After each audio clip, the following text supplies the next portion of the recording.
अस्सलाम वालेकुम नाज़रीन, प्रोग्राम दूसरा रुख में खुशामदीद। मैं हूं आपका मेज़बान नादुर गुरामानी। इस वक्त तहरीक इंसाफ की जानिब से मौजूदा हुकूमत पर तनकीद भी की जा रही है, वहीं हुकूमत की जानिब से जो IMF के साथ मुज़ाकरात हों या मिनी बजट का मामला हो, तो वो तमाम मलबा तहरीक इंसाफ के ऊपर डाला जा रहा है। जो तालिबान के साथ मुज़ाकरात थे वो भी तमाम का तमाम मलबा तहरीक इंसाफ पर डाला जा रहा है कि उन्होंने मुज़ाकरात किए, और ये भी इल्ज़ाम आयद किया जा रहा है कि शायद तहरीक इंसाफ ने तालिबान की वापसी के लिए राह हमवार की।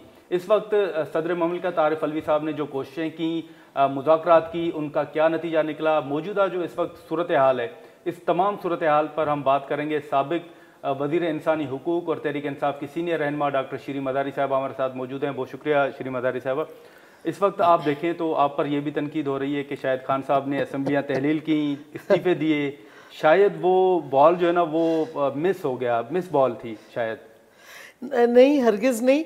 हमने इस्तीफ़े दिए ताकि इलेक्शन की डेट हो और इलेक्शन हो, क्योंकि इन्होंने 10 महीनों में कौम को जिस एज पे पहुंचा दिया है, जहां आपकी मईशत तबाह हो गई है, डिफ़ॉल्ट का अभी भी ख़तरा है, और जिस तरीके से मिनी बजट ये जो आया है जिसमें गरीबों पे सारा बोझ पड़ा है, आपको बैंक्स और ट्रेडर्स को उन्होंने बाहर रखा है बोझ से, तो ये सारी चीज़ें जो हो रही हैं और पॉलिटिकल सियासी जो पोलराइजेशन है और सियासी क्योस एक समझ ले है, क्योंकि देखिए नेशनल असेंबली तो मजाक ही बन गई है ना। 4 बंदे बैठे होते हैं और चीज़ें पास हो रही होती हैं। इनको जो अब 2 क्या कहते असेंबलीज डिज़ोल्व हो गई हैं, उनको इलेक्शन कराने होंगे। इनको भी पता है कि आइन में कोई गुंजाइश नहीं है कि इलेक्शन ना हो 90 दिन में, लेकिन ये इलेक्शन कमिश्नर जो बिल्कुल अब बायस्ड है, जो बजाय इसके जो इसका मैंडेट है कि आइन के मुताबिक इलेक्शन कराए, हर हरबा इस्तेमाल कर रहे हैं इलेक्शन पोस्टपोन करने के लिए, और कंटेम्प्ट लगा रहे हैं। ओ भाई, तुम कोर्ट नहीं हो, तुम्हारा स्टेटस नहीं है कोर्ट का। अगर हम तुम पे तनकीद करेंगे, तुम्हें मुंशी बुलाएं, आप हम पे कंटेम्प्ट नहीं लगा सकते। किस कानून के तहत आप कंटेम्प्ट लगा रहे हो? उनके पास हमारा हाई कोर्ट के पावर्स तो हैं। नहीं, बिल्कुल नहीं है उनके पास। वो कोर्ट ऑफ लॉ नहीं है इलेक्शन कमीशन अपने आप पे।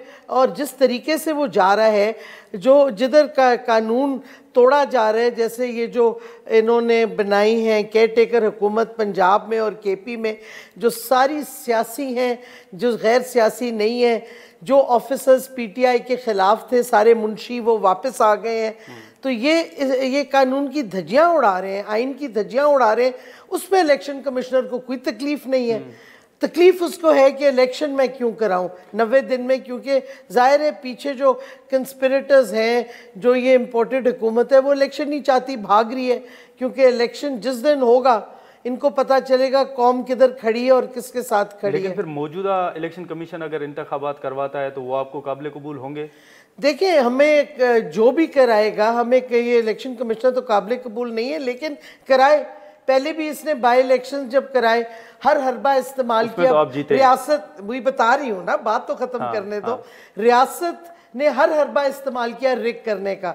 जब लोग निकल आए बड़ी तादाद में, तो नहीं वो रिगिंग कर सके। हम कहते हैं अभी भी फेयर एंड फ्री इलेक्शन कराओ, इंटरनेशनल ऑब्जर्वर्स जैसे आते आए, और हम जो मर्जी ये कर लें, इलेक्शन जीतना PTI ने है। इसी वजह से तो ये घबरा रहे हैं। अब देखें, कौम के जो मसले मसाइल इस वक्त हैं उस पर कोई तवज्जो नहीं है। सारी तवज्जो है इमरान खान को कैसे सियासत से हटाया जाए। असैसिनेशन तक तो कोशिश की उन्होंने। नहीं कहा, अल्लाह ने बचा लिया, लेकिन कोई हरबा नहीं छोड़ रहे, फजूल हरकतें कर रहे हैं।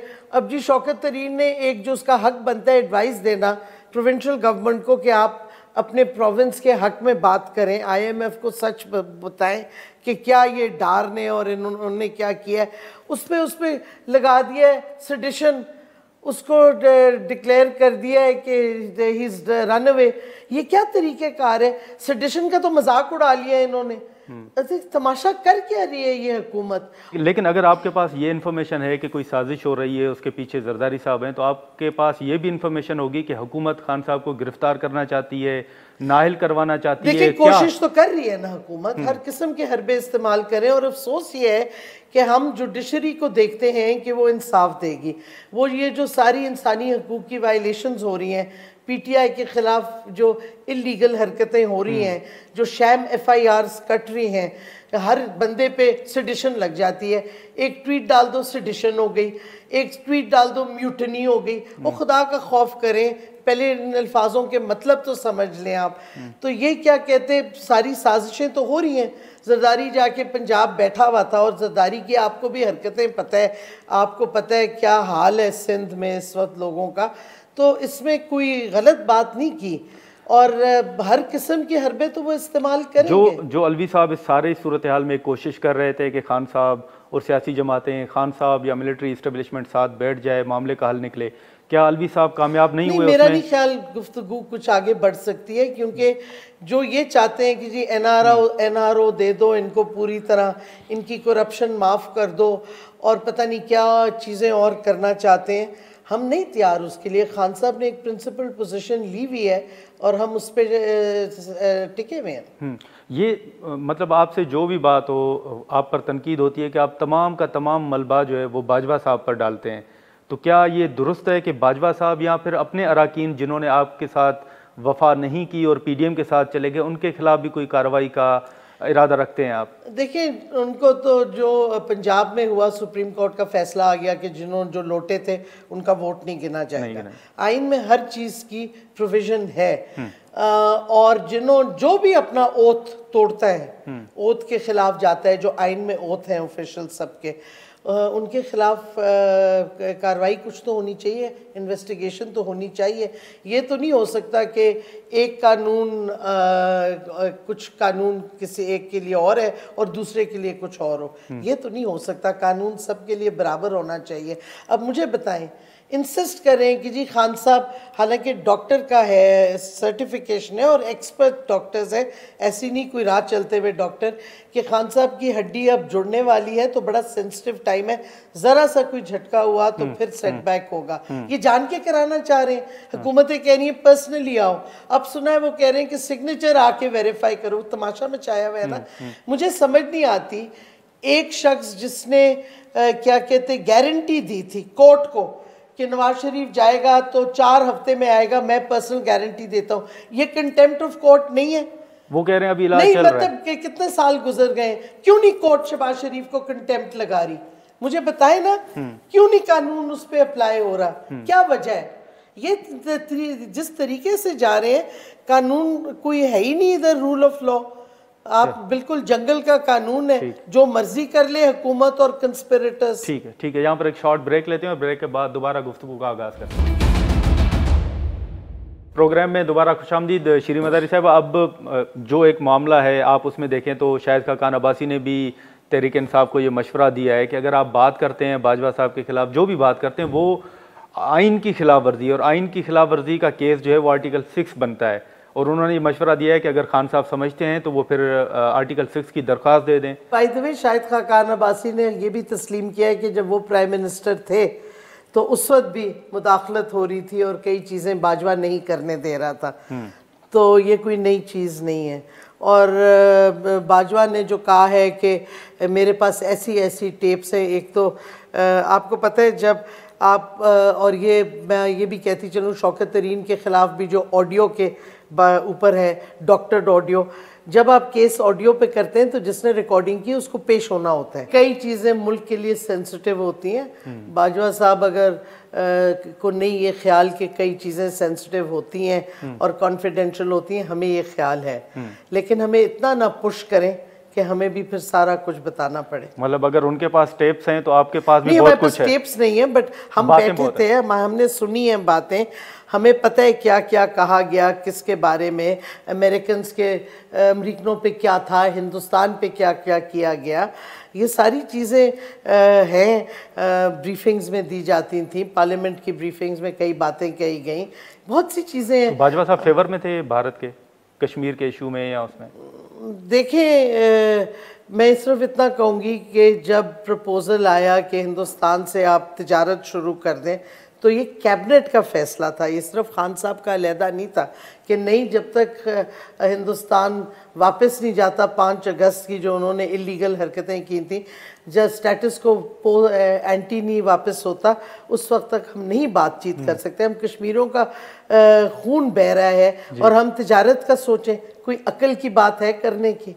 बस इतना मैं कहूँगी। तो कैबिनेट ने ये रिजेक्ट किया था। लेकिन आप बाजवा साहब ने खुद कहा है कि मैंने अरेंज कर दी थी और मीटिंग भी हो रही थी और पता नहीं क्या हो रहा था, तो खान साहब ने फिर कहा कि नहीं मीटिंग भी नहीं हो सकती नेशनल सिक्योरिटी एडवाइजर्स की और तिजारत नहीं हो सकती। ये एक्चुअली कैबिनेट में फॉर्मल प्रपोजल था तिजारत का, मीटिंग का तो नहीं था। हमें पता क्या हो रहा है बिहाइंड द सीन्स खुफिया, बट कैबिनेट ने ये रिजेक्ट किया था बड़ी क्लियरली।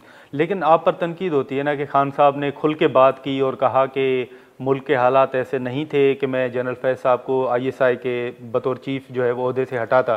तो तनकीद हुई कि आप उनको क्यों रखना चाह रहे थे जनरल फैज़? देखिए, खान साहब ने बड़ा एक्सप्लेन किया कि उनकी रिश्तेदारी तो नहीं थी जनरल फैज़ से, लेकिन अफगानिस्तान में जब अमेरिकन भाग के चले गए और अशरफ गनी की हुकूमत फौरी तौर पे गिर गई, खुद ही वो भाग गया पैसे लेके या नहीं लेके जो भी है, तो अफगान तालिबान जब पावर में एकदम आ गए तो हमने इमीडिएटली, हम पे खतरा था सिविल वॉर ना हो। और मैं समझती हूँ हमारी हुकूमत की बड़ी सेंसिबल अप्रोच थी जिससे सिविल वॉर नहीं हुई।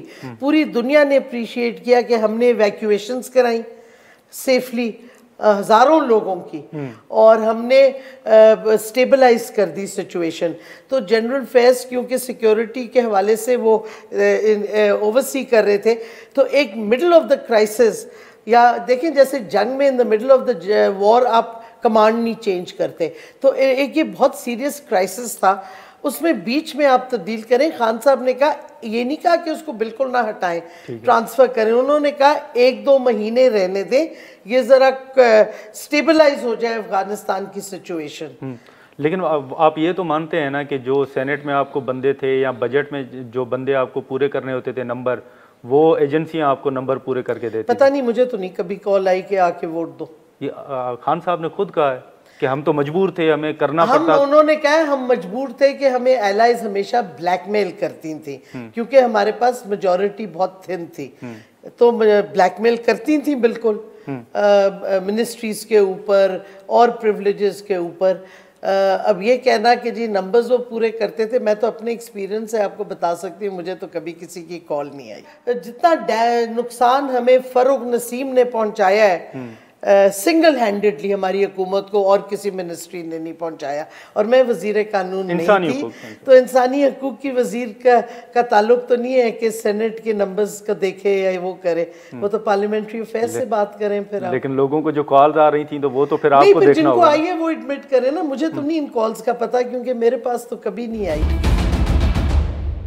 ये जो मामला एक तालिबान का आपने देखा कि सवात में मामला आया, बड़ी तनकीद हुई और ये भी तासुर दिया गया कि शायद आपने बिल्कुल, मैं ये क्लैरिफाई करना चाहती हूँ। मैंने हर दफ़ा जब मेरे से किसी ने पूछा है मैंने क्लैरिफाई किया है कि बिल्कुल ये बात हुई थी, बाजवा ने रेस किया था और जनरल फैज़ भी थे उस वक्त, कि ये क्या कहते हमें, ये जो TTP है इनमें फैमिलीज़ हैं जो पाकिस्तानी नेशनल्स हैं, तो वो वापस आना चाहते हैं, तो हमें किसी तरह अगर ये आइन को एक्सेप्ट कर लें और कानून को और अपने आर्म्स ले डाउन कर लें, तो किसी तरह कुछ रीसेटलमेंट का करना चाहिए और बातचीत होनी चाहिए।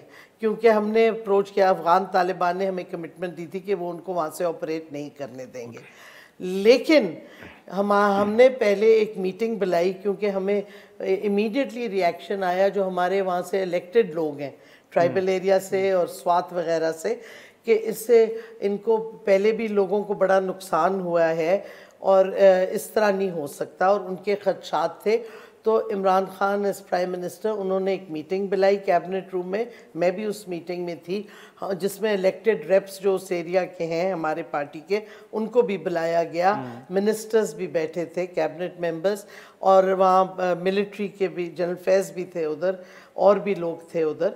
और उधर ये फैसला हुआ क्लियरली कि डायलॉग शुरू करने से पहले आप एक कमिटी बनाएं between the elected reps and the military, एक कंसेंसस करें, क्योंकि हमारे इलेक्टेड लोगों के बहुत खदशात हैं और जब आप कंसेंसस बना के फिर आप डायलॉग करें, उसके बाद हमारी हुकूमत चलेगी ना, कंसेंसस बना और दूसरी हुकूमत को तो परवाह ही नहीं थी कि क्या डायलॉग कौन कर रहा है, क्या कर रहा है, ये हमारे पे नहीं आएगा, ये इम्पोर्टेड हुकूमत पे आएगा। हमारे वक्त ये हमारा फैसला बड़ा क्लियर था कि आप पहले बैठ के कंसेंसस करें इलेक्टेड रेप से और फिर आप आगे बढ़ें। लेकिन आपके दौर में बैरिस्टर सैफ साहब गए थे डेलीगेशन के साथ, फिर जनरल फैज साहब गए नहीं, थे। डेलीगेशंस उनका भी आए थे जी, अफगान तालिबान का भी आया था जी। और डिफरेंट ग्रुप्स के आए थे। बातचीत तो सिविलियंस के साथ उस वक्त हो रही थी, हुकूमत उनके रेप्स आए थे, मैं खुद मिली हूँ, उनका जो फॉरेन मिनिस्टर था अफगान तालिबान का, उनके और लोग थे।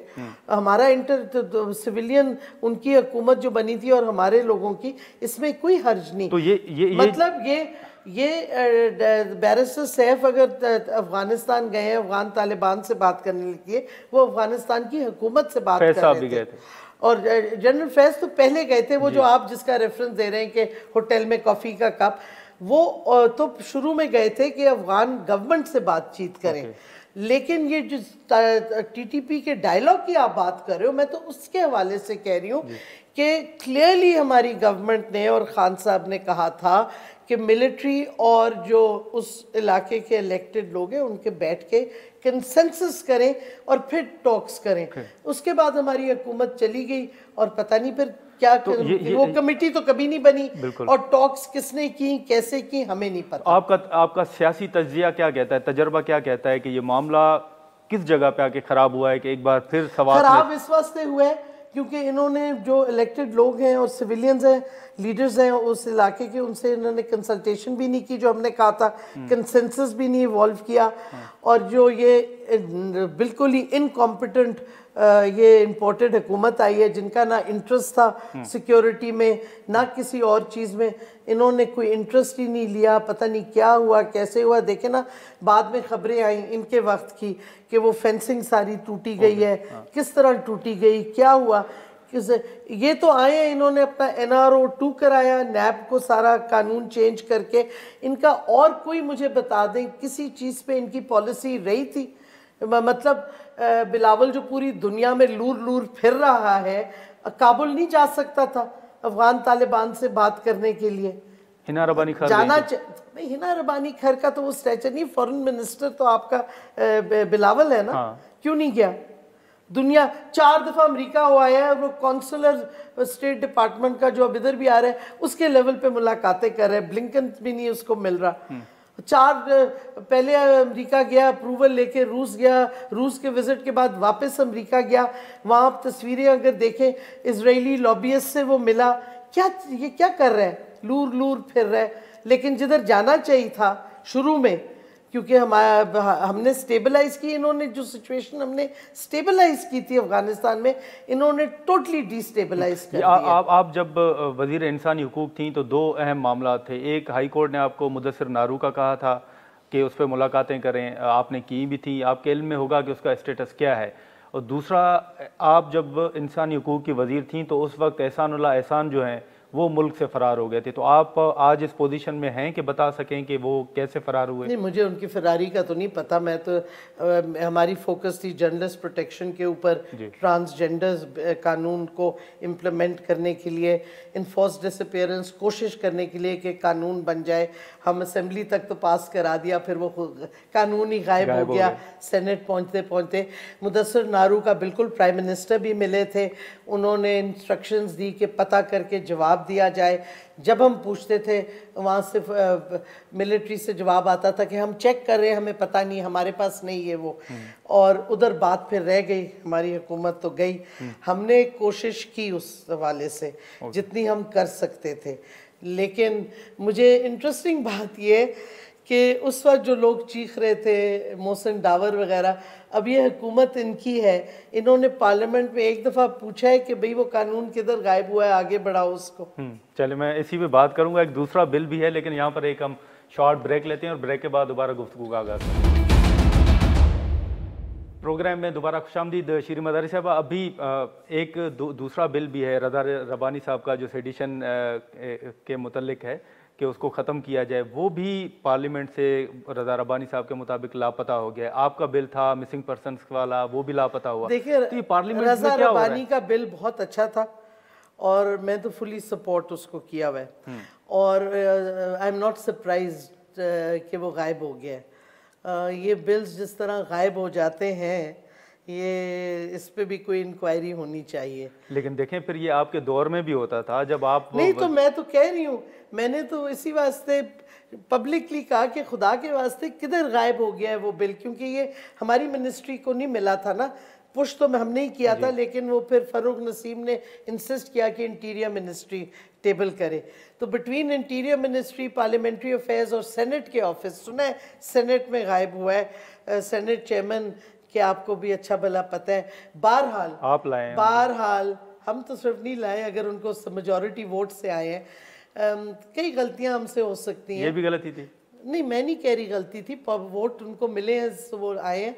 पॉइंट ये है कि कानून, ये बिल्स कैसे गायब हो जाते हैं, ये और सोचने वाली बात है। और ये सिर्फ नहीं, बहुत से बिल्स या डिले इतने हो जाते हैं कि टाइम पीरियड गुजर जाए। हमारा एक नॉन पॉलिटिकल बिल था पीपल विद डिसेबिलिटीज़ का, इस्लामाबाद टेरिटरी का, वो भी सेनेट में अटक गया। हालांकि सेनेट में उसको ऑल पाकिस्तान कर दिया था, अगर वो पास टाइम से करते अच्छा होता। ये तो शुक्र है जॉइंट सेशन में फिर मैंने कहा कि बिल पास करवा दें, नहीं तो वो भी रह जाना था। हमारा सीनियर सिटीजन बिल भी हमने करवा दिया पास।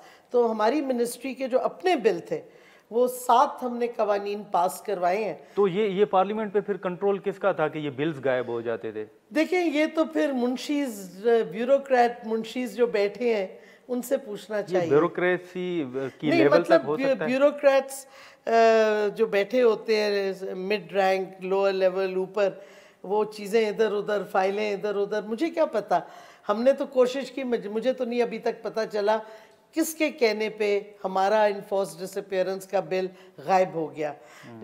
और इसी तरह अब रज़ा रब्बानी काफ़ी अरसे से सेनेट में है, शायद वो पता कर लें उनका सेडिशन, एंटी सेडिशन लॉ का किधर चला गया बिल। आपको लापता अफराद के बिल पर कितनी मेहनत करनी पड़ी तमाम इदारों को ऑन बोर्ड लेने में, उनको कायल करने ना में? ही पूछे। जब ये सबसे पहला बिल था जब मैंने मिनिस्ट्री ली, इस पे हमने शुरू किया काम। फर्स्ट बिल, 2 बिल्स शुरू में किए, एक जर्नलिस्ट प्रोटेक्शन और एक ये एनफोर्स डिसअपीयरेंस का। और इसमें हमने मुस्तफा खोकर, वो चेयरमैन थे, उनको भी बुलाया, पहली मीटिंग कराई इदारों से, फॉरेन ऑफिस, इनसे। उन्होंने कहा कन्वेंशन ना साइन करो लेकिन बिल की तरफ मूव करो। उसके बाद फिर मेरी कई पेशियां हुई, जनरल बाजवा से मैं मिली, उनको कन्विंस करने की कोशिश की।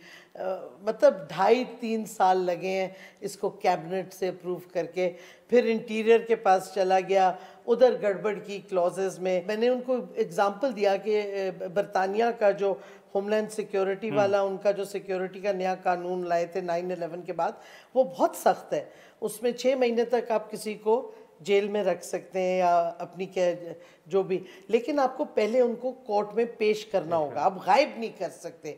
तो इधर भी वही बात है। देखें, जब आप एक शख्स को उठा के गायब कर दें, आप पूरी फैमिली पे एक जुल्म कर रहे हैं, क्योंकि ना उनके बच्चों को पता है, ना उनकी वाइफ को पता है। फिर if is the main source of income, फिर आप उसके बैंक अकाउंट्स फ्रीज हो जाते हैं। पे फैमिली पे देखें क्या जुल्म और तशद्दुद आप करते हैं इनडायरेक्टली, साइकोलॉजिकल दहशतगर्दी हुई ना फैमिली पे।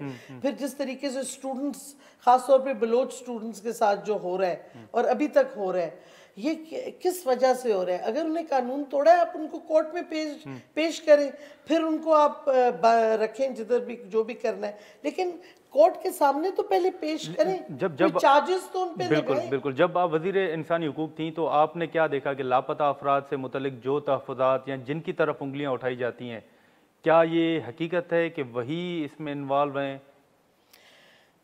देखिए, जिस तरीके से हमें इस इशू पे प्रॉब्लम्स आए रिजॉल्व करने में, प्राइम मिनिस्टर तक पोज करते थे, बिकॉज इमरान खान का रिकॉर्ड है इनफोर्स डिसअपीयरेंस को पोज करना। आमना जंजुआ के प्रोटेस्ट पे जाते थे खान साहब। ये हमारे मैनिफेस्टो में भी हमने ये लिखा है कि ये नहीं होना चाहिए।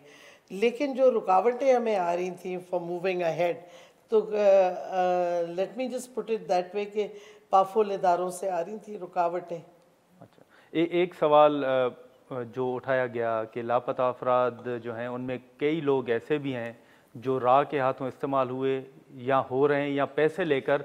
देखिए, मैं ये नहीं कह रही कि सारे इनोसेंट थे या हैं, लेकिन जिसको आप उठाते हैं उस पे चार्जेस लगाएं, कोर्ट में पेश करें, और जाहिर है जो दुश्मनों के साथ काम कर रहे हैं उन पे आप कानून में मौजूद हैं प्रोविजंस। ये नहीं आप कर सकते कि बस बंदे को उठा के गायब कर तो आपको शवायद मिले कि वो गैर मुल्की एजेंसियों के हाथों इस्तेमाल हो नहीं, रहे हैं? देखिए मेरे पास तो ये, मैं ये इन्वेस्टिगेशन केसेस की तो नहीं कर रही थी, लीगल केसेस के उन्होंने क्या कानून तोड़ा नहीं तोड़ा। हम तो सिर्फ कह रहे थे कि आप ऐसे लोगों को किसी को उठा के गायब ना करें, उनका हक बनता है ट्रायल का, उनको आप कोर्ट के सामने पेश करें। तो लापता अफराद कमीशन में अभी भी जावेद इकबाल साहब जो हैं वो चेयरमैन हैं, आप उनकी कारकर्दगी से मुतमईन हैं? नहीं, मैंने जो इन्होंने कमीशन के रूल्स थे उस पर मैंने ऑब्जेक्शन उस वक्त भी जब मैं कैबिनेट में थी लगाई थी, तो उस वक्त प्राइम मिनिस्टर साहब ने कहा था कि ये कमेटी बनी थी कि इसको ठीक करें, बट उधर भी फ़ारूक नसीम साहब हेड कर रहे थे। क्योंकि देखिए ये जो कमीशन की प्रोसीडिंग्स है ना, इस पर बहुत से सवालात उठते हैं कि जो कमेटी है जो डिसाइड करेगी कि ये केस है लापता अफराद का, उसमें वही एजेंसीज और वही लोग शामिल हैं जिन पे इल्ज़ाम आता है, तो जज ज्यूरी खुद बनना तो गलत है ना। गलत है। और दूसरी बात ये कि एक्चुअली कानून की ज़रूरत भी नहीं है, आपके पास ऑलरेडी कानून है जो आपको जिसके तहत आप इस तरह लोगों को गायब नहीं कर सकते। लेकिन जिस हल्फ की आप बात कर रही हैं या फ़ारूक नसीम साहब का जिक्र कर रही हैं, आप नहीं समझती कि फिर फ़ारूक नसीम ने भी अपने हल्फ की खिलाफ वर्जी की है? देखिए ये तो कोई एग्जामिन करना चाहिए ना, लेकिन वो मैं आपको बता रही हूँ कि जिस तरीके से हुकूमती मुंशीज़ जो होते हैं ना, जिस तरीके से वो गेम्स खेलते हैं, डिलेइंग टैक्टिक्स करते हैं, फाइलें गायब करते हैं, ये इसको भी एग्जामिन करना चाहिए। हमारी पूरा ये जो सिस्टम है कलोनियल, देखें ना, है तो बरतानवी कलोनियल सिस्टम ब्यूरोक्रेसी का, इसको पूरा स्क्रैप करके आपको रिस्ट्रक्चर करना क्योंकि वो बिल भी फ़ारूक नसीम साहब आपके मुताबिक ला रहे थे कि आप तनकीद करेंगे तो 5 साल की सज़ा होगी, और ये नहीं, हमने पूरी एक कमेटी बनी थी और हमने क्रिमिनल लॉ को पूरा रिफॉर्म, जो हमारी कमिटमेंट थी, तैयार हो गया था। उसमें फ़ारूक साहब ने 500A क्लॉज डाल दिया जो अब इस हुकूमत ने किया है। कंफ्यूजन हो रही है कि एक अमजद न्याजी ने प्राइवेट मेंबर बिल किया था जो कि हमने खुद रिजेक्ट किया था, लेकिन ये वो ला रहे थे, काबीना में ला रहे थे, जो under the cover of criminal law reform, वो हम कैबिनेट ने कहा ये सवाल ही नहीं पैदा होता, ये क्लॉज नहीं एक्सेप्टेबल। जब हमने ये रिजेक्ट कर दिया क्लॉज, तो फ़ारूक ने वो टेबल ही नहीं किया पूरा क्रिमिनल लॉ का जो रिफॉर्म का बिल था। हमारे पास है वो, इंशाल्लाह अब हम आएंगे तो करेंगे। तो बहरहाल अभी एक आखिरी सवाल मुख्तसर सा कि आप देखें कि शायद खाकान अब्बासी नाराज़ नज़र आ रहे हैं, मुस्तफ़ा खोखर साहब से इस्तीफ़ा लिया गया, मिफ्ता इस्माइल साहब नाराज़ हैं, तहरीक इंसाफ इन नाराज़ अरकान से रब्ता करने जा रही है, कोई पार्टी में शमूलियत की दावत देगी? नहीं, देखें उनकी पता नहीं, मुस्तफ़ा तो मैं हमें जेन्युइन नहीं, वो हमेशा इंसानी हकूक़ के साथ खड़े हुए हैं, और उनकी एक बिल्कुल प्रोटेस्ट है कि जिस तरीके से ये PDM की हुकूमत जिस राह पे चल रही है गलत है। बाकी शायद खाकान, मिफ्ता वगैरह, इनके क्या प्रॉब्लम्स हैं, पार्टीज तो नहीं छोड़ी, मुस्तफ़ा ने तो छोड़ दी है, उनको दावत देंगे। इन्होंने तो पार्टी भी नहीं छोड़ी, ये अपनी पोजीशनिंग कर रहे हैं, क्या कर रहे हैं हमें नहीं पता। इस वास्ते मुस्तफ़ा को दावत देने का इरादा रखते हैं? देखिए, मुस्तफ़ा अगर आना चाहते हैं PTI में, हम उसे वेलकम करेंगे। चलें, बहुत शुक्रिया शीरी मज़ारी साहबा। जी नाज़रीन, डॉक्टर शीरी मज़ारी साहबा की गुफ्तगू आपने सुनी। यहाँ पर प्रोग्राम का वक्त ख़त्म होता है, हमें दे इजाज़त, अल्लाह हाफ़िज़।